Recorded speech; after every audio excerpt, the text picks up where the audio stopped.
When I was a young colt, my mother said to me, "You have been well born and well bred. Your father has a great name in these parts, and your grandmother had the sweetest temper of any horse I ever knew. And I think you have never seen me kick or bite. I hope you will grow up gentle and good and never learn bad ways." I have tried to do as she said. The first place that I can well remember was a large, pleasant meadow. Our master was a good, kind man. When my mother saw him at the gate, she would neigh with joy and trot up to him. "Well, old pet, how is your little black colt?" There was a plowboy named Dick, who sometimes came into our field to pluck blueberries. He would throw stones and sticks at us to make us gallop. Sometimes a stone would hit and hurt us. One day he was at his game and did not know that the master was in the next field. But he was there. Over the hedge he jumped in a snap, and catching Dick by the arm, he gave him such a box on the ear. Oh! Bad boy, to chase the colts. There, take your money and go home. I shall not want you on my farm again. Before I was 2 years old, a circumstance happened which I have never forgotten. It was early in the spring, and a light mist still hung over the meadow where my mother and I were feeding. Suddenly, Mother pricked her ears. There are the hounds. The dogs have found a hare, and if they come this way, we shall see the hunt. What hare are they after, Mother? Oh, it doesn't matter what hare. Any hare they can find would do for the dogs and men to run after. And just then, a hare, wild with fright, rushed by. On came the dogs. They burst over the bank, leaped the stream, and came dashing across the field. 6 or 8 men leaped their horses clean over, close upon the dogs. Then one of the horses fell and lay groaning on the grass. His rider lay quite still near him. My master was the first to reach the young man. His head fell back, and everyone looked very serious. Carry him to my house. Later, the farrier came to look at the horse and found he had a broken leg. The horse moved no more. My mother seemed much troubled. She never would go to that part of the field afterwards, for Rob Roy was her son. A few days later, they carried the young man in a strange black coach that was covered with black cloth and was drawn by black horses into the churchyard to bury him. And 'twas all for a little hare that they could get more easily some other way. Now I was beginning to grow handsome. My coat had grown fine and soft, and was bright black. I had 1 white foot, and a pretty white star on my forehead. When I was 4 years old, my master brought Squire Gordon to see me. When he has been well broken in, he will do very well. I will do it myself, as I wouldn't want him frightened or hurt. The next day, my master began to teach me to wear a bridle. After a good deal of coaxing, he got the bit into my mouth. It was a nasty thing. At least I thought so. Next came the saddle, but that was not half as bad. One morning, my master got on my back and rode me around the meadow. It certainly did feel queer, but I must say I felt rather proud to carry my master. And as he continued to ride me a little every day, I soon became accustomed to it. Then he went on to break me to harness, and in time I could do my work as well as my mother. One day, a man from Squire Gordon's came for me. My master patted me kindly. Goodbye. Be a good horse and always do your best. I was taken to a roomy stable with good stalls. The next morning, John Manley, the coachman, took me out to try my paces. Well, John, how does he go? First rate, Squire Gordon. He's as fleet as a deer and has a fine spirit, too. What shall we call him, my dear? Would you like Ebony? No, not Ebony. He is really quite a beauty. And he has such a sweet, good-tempered face. What do you say to calling him Black Beauty? And so it was. I soon got to know the other horses in the stable. One was a tall chestnut mare named Ginger, who was inclined to be ill-tempered. One day she told me her story. I never had anyone that was kind to me. One of my masters was named Samson, a hard man who wanted to take all the spirit out of me. One day he put a painful new bit in my mouth. I reared suddenly, and he began to flog me. He punished me cruelly with his whip. But at last, after a terrible struggle, I threw him off backward. I galloped off to the other end of the field. No one came for me, and the sun was very hot. Flies swarmed around my bleeding flanks, and there was not a drop of water to drink. Finally, I saw Samson's father. Come along now, lassie. Come along. He led me back to the stable. Just at the door stood Samson, and I snapped at him. Stand back. You've done a bad day's work for this filly. A bad-tempered man will never make a good-tempered horse. I was soon sold to a fashionable gentleman who drove with a bearing rein that strained my head up high and held it there. One day I began to plunge and kick. So that was the end of that place. After another hard-tempered, hard-handed master, I came here. Of course, it is very different. But who knows how long it will last? It was a very good time for talking, as we stood together under the shade of the large chestnut tree. In the stall next to mine was a fat gray pony named Merrylegs.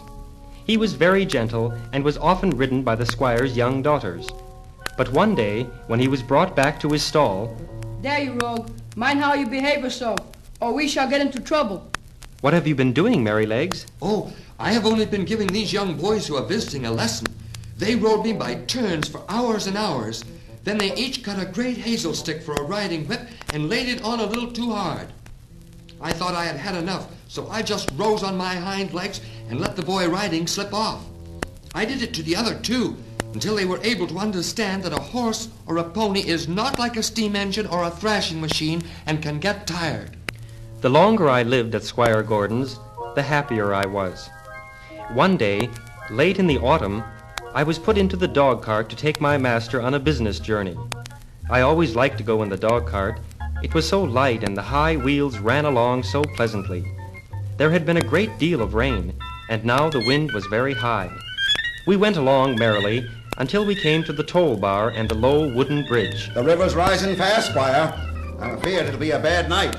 We got to town, but as my master's business engaged him a long time, we did not start home until late in the afternoon. I wish we were well out of this wood, John. Yes, sir.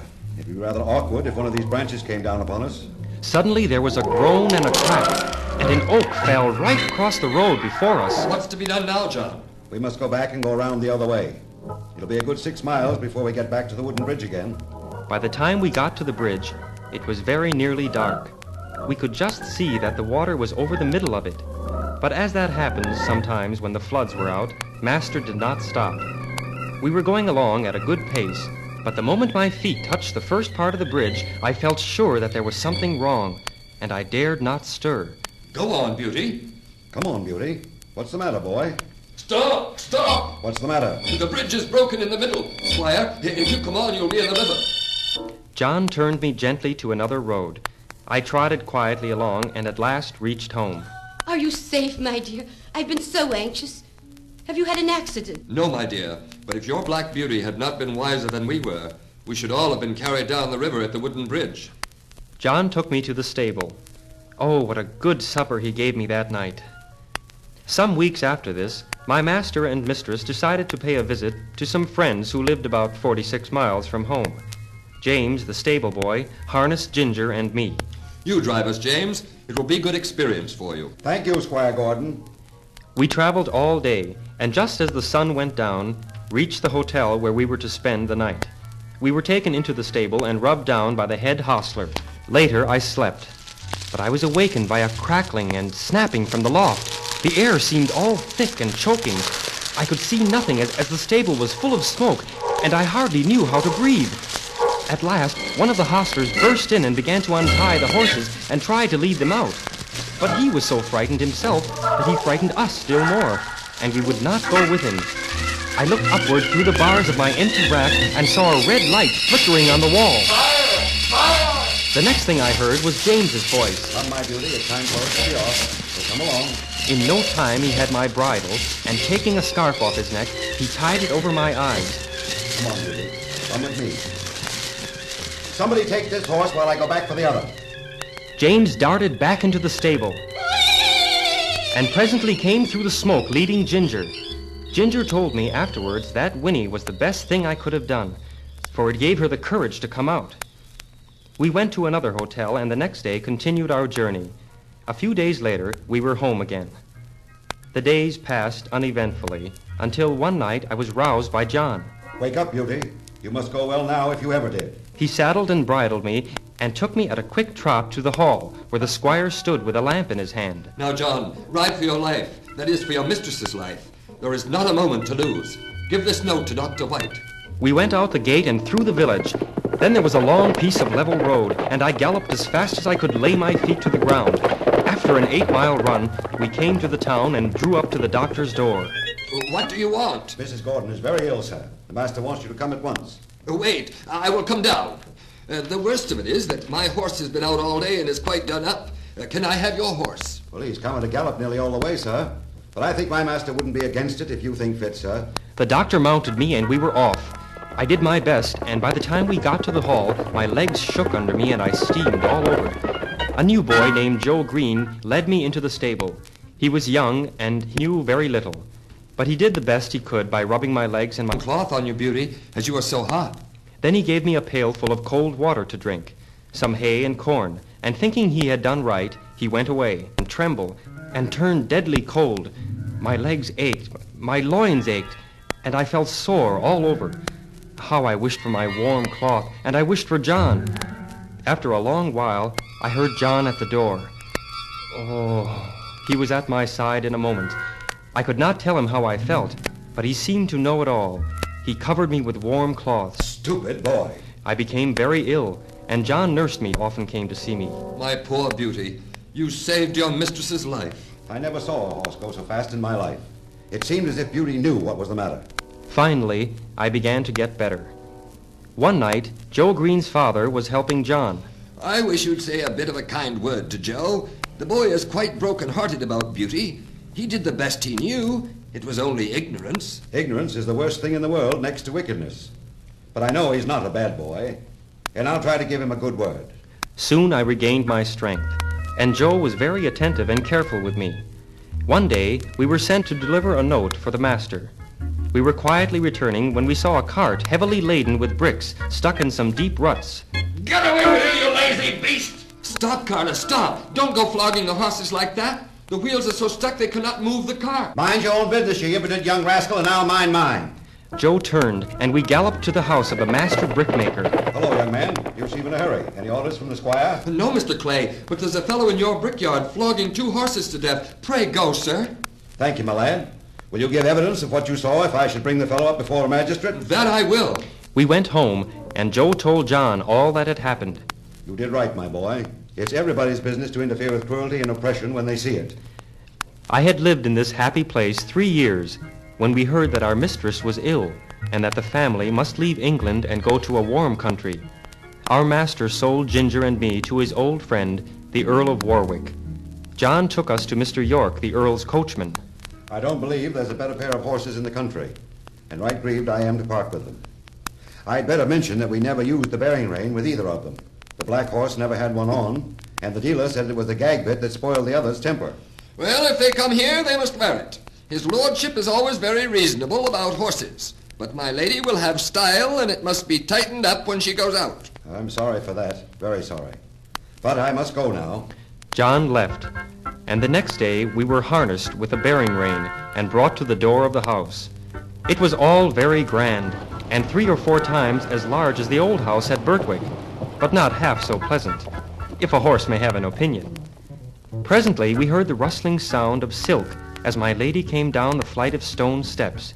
She was a tall, proud-looking woman, and did not seem pleased about something. York, you must put those horses' heads higher. They are not fit to be seen. York shortened the rein 1 hole. It was not so bad until we came to a steep hill. I wanted to put my head down, but I could not, and the strain came on my back and legs. Day by day, hole by hole, our bearing reins were shortened, and I began to dread having my harness put on. One day, my lady came down later than usual. Are you ever going to get these horses' heads up, York? Raise them at once and let us have no more of this nonsense. York came to me and fixed the rein so tight that it was almost intolerable. He then went to Ginger. As he started to shorten the rein, she suddenly reared. York had his nose roughly hit and his hat knocked off.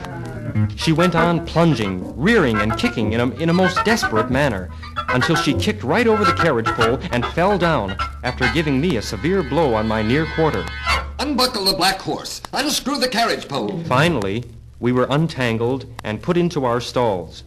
Ginger was never put in the carriage again, but I suffered for 4 long months until my master and mistress went up to London. Their daughter, Lady Anne, remained at home. Lady Anne preferred riding on horseback, and she chose me for her horse. We often went out with a gentleman named Blantyre, who rode a mare named Lizzie. One day, Lady Anne ordered the saddles to be changed. I'd like to try your charming Lizzie, Mr. Blantyre. Do let me advise you not to. She's too nervous for a lady. Pray do not trouble your good, careful head about me. I intend to try this Lizzie, so please help me to mount. We started off toward the village, as we were to deliver a message to the doctor. We soon reached his gate. I will wait here for you. I will not be 5 minutes. Do not hurry yourself. Lizzie and I shall not run away from you. There was a meadow on the opposite side of the road, and some horses and colts came trotting out of it in a very disorderly manner, while a boy behind was cracking a great whip. One of the colts bolted across the road and blundered up against Lizzie's hind legs. She gave a violent kick and dashed off in a headlong gallop. I gave a loud neigh for help, and Blantyre came running. He sprang into the saddle, and we dashed after them. We came to a fork in the road. Which way? To the right, down there. We followed them to the common, the worst place I ever knew for a headlong gallop. But we were decidedly gaining on them when they came to a wide dike. Surely this would stop them, but no. With scarcely a pause, Lizzie leaped, stumbled among the rough clods, and fell. I gave a determined leap and cleared the dike. My poor young mistress lay motionless among the heather. Blantyre kneeled down and turned her face upward. It was ghastly white. Annie, do speak. You there, come here. Mount this horse and ride to the doctor's. Ask him to come instantly. Then go to the hall and tell him to send the carriage. The turf cutter scrambled into the saddle, and we started off. Gyp! He did his errands well, and before long, I was in my box at the stable. 2 days later, Blantyre paid me a visit. This horse knew of Annie's danger, and I couldn't have held him if I'd wanted. She'll be riding again soon. I think she ought never to ride any other horse but this one. A few weeks later, Reuben Smith, who was left in charge of the stables when York went to London, took me to town on an errand and put me up at the White Lion. Boy, feed him well and have him ready for me at 4 o'clock. He returned at 5, and I noticed that he talked in a very loud voice. I have met with some old friends and shall not leave until 6. There is a loose nail in one of your horse's shoes, Mr. Smith. Shall I have it looked to? No, that will be all right until we get home. It was nearly 9 o'clock before he called for me. Hurry up there! Have a care, Mr. Smith. I fear you have had too much to drink. Mind your own business and give me my horse. Before we were out of town, he put me in a gallop. The roads were stony. Going over them at this pace, my shoe became loose and came off. If Smith had been in his right senses, he would have been aware of something wrong in my pace, but he was too madly drunk to notice anything. My shoeless foot suffered dreadfully. The pain was so great that I stumbled and fell with violence on both knees. Smith was flung off by my fall, and owing to the speed I was going at, he must have fallen with great force. The moon had just risen above the hedge, and by its light, I could see Smith lying a few yards beyond me. It must have been nearly midnight when I heard someone coming, and Ginger came up with some men in the dog cart. It is Reuben, and he does not stir. I think he's dead. The man bound his handkerchief around my split hoof, and I limped and hobbled on, as well as I could with the pain until we got home. They did their best to cure my knees, but they were badly blemished. When my master came back, he was very annoyed. The horse is ruined and will have to be sold, York. It's a great pity, but I couldn't have knees like that in my stables. No, my lord, of course not. But he might get a place where appearance is not of much consequence. I know a man who often wants a good horse, and he looks well after them. You'd better write to him, York. I should be more particular about the place than about the money he would fetch.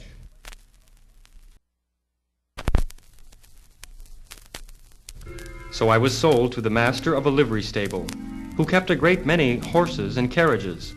I was to get my experience of all the different kinds of bad and ignorant driving to which we horses are subjected, for I was a job horse, and was led out to all sorts of people.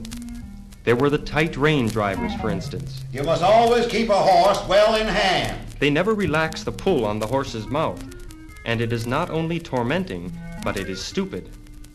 Then there are the loose rein drivers, who will attend to anything else more than their horses. I went out one day with one of them. He had a lady and 2 children behind, and as he did not bother to drive on the smoothest parts of the road, I got a stone in one of my feet. I began to go lame, but the man was so careless, he drove me for a good half-mile before a farmer rode up.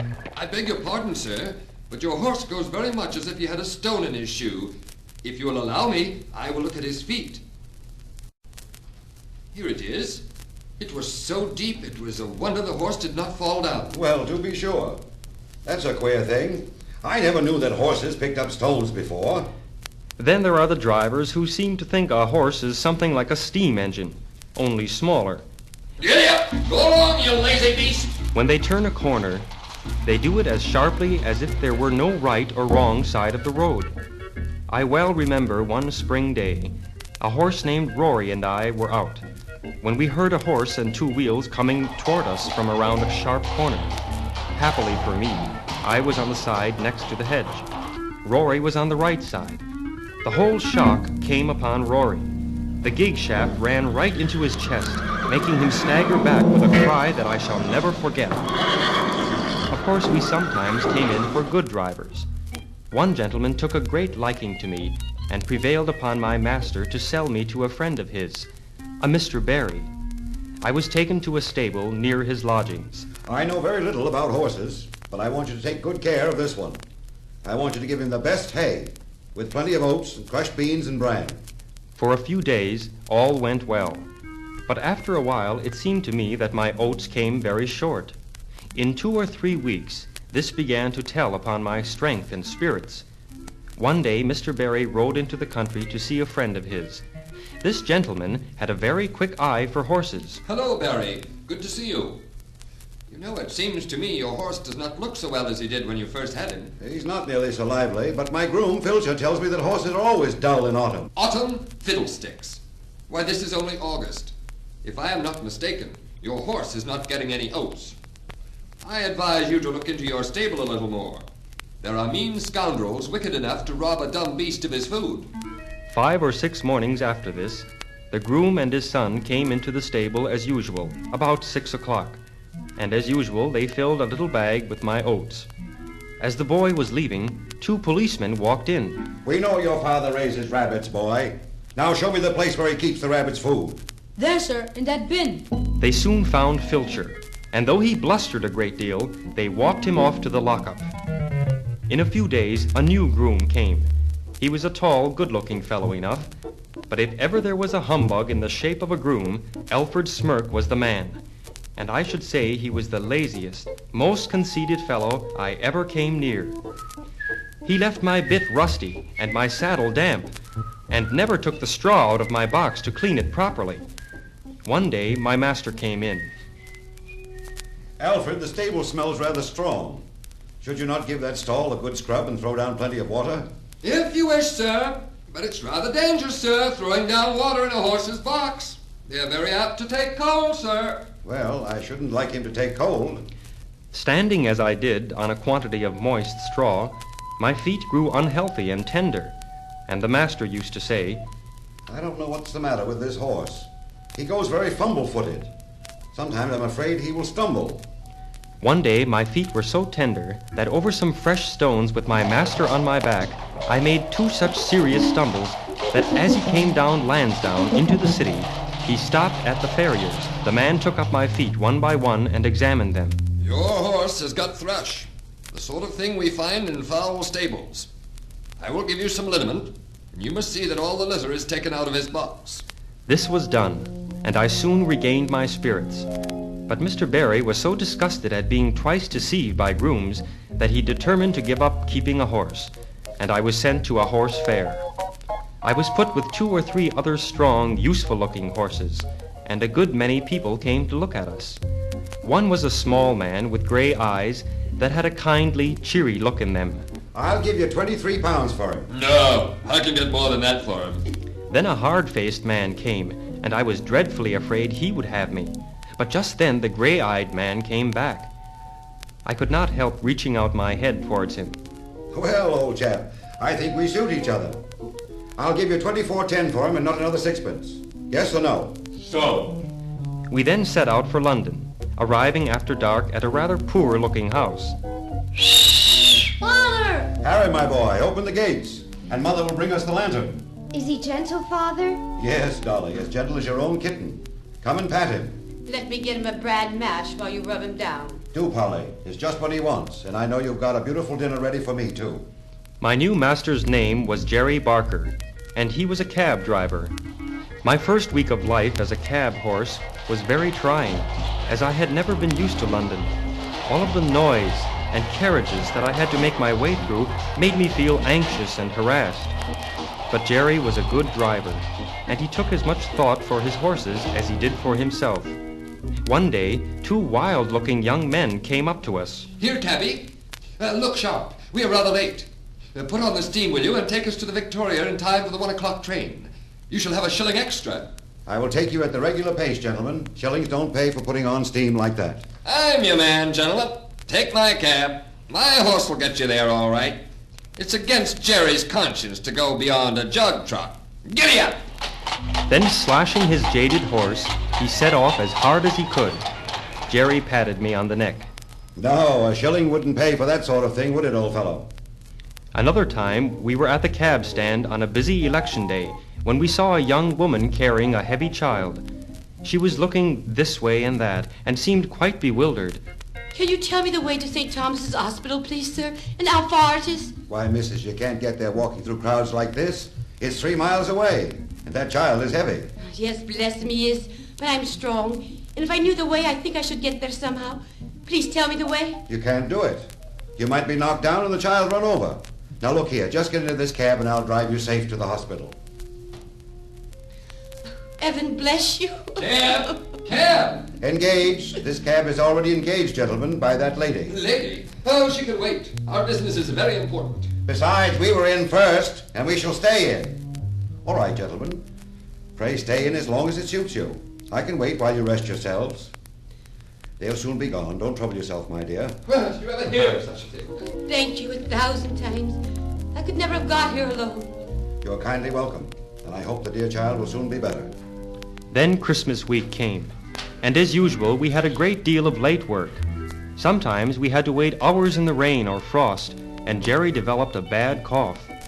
On the evening of the New Year, we had to take two gentlemen to a house in the West End. Come for us at 11. You may have to wait a few minutes, but don't be late. We were at the door as the clock struck 11, then 12. It began to sleet, and it was very cold. Jerry was coughing, and his voice was very hoarse. He got off his box and pulled one of my cloths a little over my neck. Then he opened the cab door and sat at the bottom with his feet on the pavement, and was a little sheltered. At 1 o'clock, the gentlemen came out and got into the cab with never a word that they were sorry to have kept us waiting so long. At last, we got home. Jerry, can I do something? Get the horse something warm and then boil me some gruel. Jerry's wife made me comfortable, and then went into the house. Several days went by, and I saw only the children. On the third day, while Harry was grooming me in the stable, I wouldn't go to the house, my boy, but I want to know how your father is. He's very bad. He can't be much worse. They call it bronchitis. The doctor thinks it will turn one way or another tonight. That's bad, very bad. So you must keep up your spirits. If there's any rule that good men should get over these things, I'm sure he will. He's the best man I know. I'll look in again tomorrow. the next day, Jerry was better, and he began to improve steadily. The children had many consultations together about what father and mother would do. The doctor says father must never go back to cab work again if he wishes to live to be an old man. What will we do? I wish we could help. Then one day, Dolly came into the stable very full of news. Oh, Harry, the lady Mother used to work for has written. to say that we are all to go and live near her. She wants Father to become her coachman. Oh, that's jolly, and just the right thing for Father. Except we'll have to sell the horses. This was heavy news for me, for I was not young now. I was sold to a corn dealer whom Jerry knew, and with him he thought I should have good food and fair work. Unfortunately, he had a foreman who was always hurrying and driving everyone. Take these extra bags, Jakes. It's no use going twice when once will do. Jakes, like the other carters, always had the bearing rein up, and I soon found the work telling on my strength. One day, when I was trying to drag a heavy load uphill, I was obliged continually to stop. Get on, you lazy fella. Oh, pray, do not whip your good horse anymore. I am sure he's doing all he can. The road is very steep, and it is a very heavy load. It is too heavy, but that's not my fault. I think I can help you if you will let me. You see, he cannot use all his power with his head held back by that bearing rein. If you would take it off, I am sure he would do better. I should be very glad if you would try. Well, anything to please a lady. How far would you wish it down, ma'am? Quite down. Give him his head altogether. Poor fellow. That's what you wanted. Come on, Blackie, pull. Come on, fellow. You see, he was quite willing when you gave him a chance. You won't put that rein on again, will you? Well, ma'am, I can't deny that having his head has helped him up the hill, but if he went without a bearing rein, I should be the laughingstock of all the carters. It is the fashion, you see. Is it not better to lead a good fashion than to follow a bad one? I'm sure you will find it far better than the whip. Good day. That was a real lady, Blackie. She spoke just as polite as if I was a gentleman. And I'll try her plan. Well, uphill at any rate. Giddy up. However, the heavy loads went on. I was getting so pulled down from this that a younger horse was bought in my place, and I was sold to a large cab owner. There, my life was utterly wretched. One day, when we were at the railway station... Cab, over here. It was a party of 4 with a great deal of luggage. The lady and the boy got into the cab, and while the man ordered about the luggage, the young girl came and looked at me. Papa, I'm sure this poor horse cannot take us all and our luggage so far. He is very weak and worn out. Can your horse do it, or can't he, driver? Oh, he can do it, sir. Send up the boxes. He could take more than that. Papa, do take a second cab. I'm sure we're wrong. I'm sure it is very cruel. Nonsense, Grace. Get in at once. And don't make all this fuss. The man knows his own business. There now, get in and hold your tongue. At last all was ready, and my driver, with his usual jerk at the rein and slash of the whip, drove out of the station. I got along well till we came to a steep hill. There the heavy load and my own exhaustion were too much. I was struggling to keep on, when in a single moment my feet slipped from under me and I fell heavily to the ground on my side. I could not move. Come on, get out! Get out of there! Get out of there, you beast! Oh, that poor horse. It is our fault. Someone loosened my throat strap, and some cordial was poured into my mouth. After a time, I felt my life coming back. Finally, I staggered to my feet and was led to a stable where a farrier came to look at me. This is a case of overwork. If you give him a run-off for 6 months, he may be able to work again. I have no meadows to nurse sick horses. He must just go to the dogs. Well, there's a sale of horses coming off in about 10 days. If you rest him and feed him, he might pick up. You may get more than his skin is worth at any rate. So, for a few days, I was well fed and cared for, and then I was taken to the sale, where I found myself in company with the old, broken-down horses, some lame, some broken-winded, some old, some that I am sure it would have been merciful to shoot. Before long, I noticed a man who looked like a gentleman farmer, with a young boy by his side. There's a horse, Willie, that's known better days. Poor old fellow. Do you think, Grandfather, he was ever a carriage horse? Oh, yes, my boy. He might have been anything when he was young. There's a deal of breeding about that horse. Could you not buy him, Grandfather, and make him young again? My dear boy, I can't make all old horses young. Besides, Lady Bird wasn't so very old. She was just run down and badly used. Look at his mane and his tail. Bless the boy. He's as horsey as his old grandfather. The young gentleman's a real knowing one, sir. It would be worth a gentleman's while to give a £5 note for him and let him have a chance, Mr. Thorogood. Very well. Take him to the inn, if you please. I had a good feed at the inn and was gently ridden home. We'll give him hay and oats every night and morning, and the run of the meadow during the day. Willie came to see me every day. Sometimes he brought his grandfather. He's improving steadily, Willie, with the rest and the good food and gentle exercise. During the winter, my legs improved so much that I began to feel quite young again. We must give him a little gentle work now. He has a beautiful mouth and good paces. We must now be looking for a quiet, genteel place for him, where he'll be valued. One day during the summer, the groom cleaned me with extraordinary care and hitched me to the chaise. If the ladies take to him, Willie, they'll be suited and he'll be suited. We can but try. Giddy up! A mile or two from the village, we came to a pretty house, and Mr. Thorogood went in. In about 10 minutes he returned, followed by 3 ladies. Now, if you wish, you can have him on trial, and then your coachman will see what he thinks of him. You have always been such a good advisor to us about our horses that your recommendation would go a long way with me. And if my sister Lavinia sees no objection, we will accept your offer of a trial with thanks. We returned home, and the next morning a smart-looking young man came for me. At first he looked pleased, but then he saw my knees. I didn't think, sir, you would have recommended my lady as a blemished horse like this. Handsome is as handsome does. You're only taking him on trial, and I'm sure you'll do fairly by him, young man. And if he's not as safe as any horse you ever drove, you send him back. I was led to my new home and placed in a comfortable stall. The next day, when my groom was cleaning my face, That is just like the star the Black Beauty had. He's much the same height, too. I wonder where he is now. he began to look me over carefully. White star in the forehead, one white foot on the offside, and as I am alive, there is a little patch of white hair that John used to call Beauty's threepenny bit. It must be Black Beauty. Why, Beauty, Beauty, do you know me? Little Joe Green that almost killed you? Give you a fair trial? I should think so indeed. I wonder who the rascal was that broke your knees, my old Beauty. You must have been badly served out somewhere.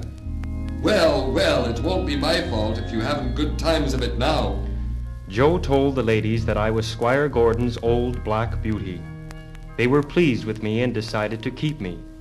Mr. Thorogood said to Joe the other day, In your place, he'll last until he's 20 years old. Perhaps more. I have now lived in this happy place a whole year. My work is easy and pleasant, and my ladies have promised that I shall never be sold, so I have nothing to fear. And here my story ends. My troubles are all over, and I am at home.